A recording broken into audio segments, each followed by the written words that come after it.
Gremo na prvi rok, začelo se vse skupaj, če so moje informacije pravilne, že ob 9. zjutraj. Kakšen je program?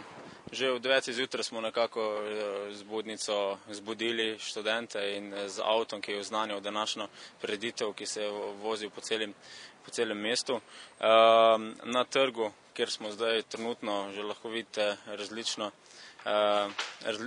raznoliko tržnico, ki ponuja kulinarične eko izdelke. Zdaj od 1 ure dalje pridejo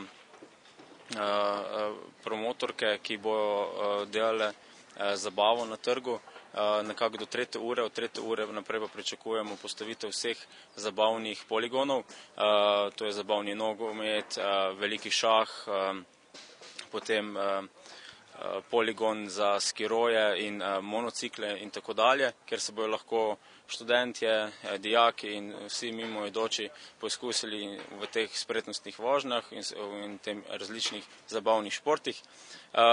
Od 4. ure dalje pa se bo že začelo dogajati tudi na polno na odru, kjer se bo predstavljalo najprej 3 predskupine, 19. ure dalje pa pričakujemo glavne skupine. Najprej bo se predstavljal rock and band, nato midva, Jinxi bodo nekaj po 22. uri in potem zaključili še rock partizani današnjo prireditev.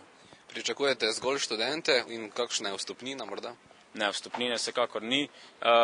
Univerza v Mariboru to prireditev pripravlja že 4. leto in s to prireditvijo naj bi nekako obeležila začetek novega študijskega leta in nekako tudi pozdravila vse nove študente, ki so prišli v Maribor. Predvsem mislim, da bodo prisotni študentje, verjetno nekaj bodočih študentov, pa tudi mimoidoči, ki bojo se ustavili na prireditvi in malo pogledali, kaj se dogaja.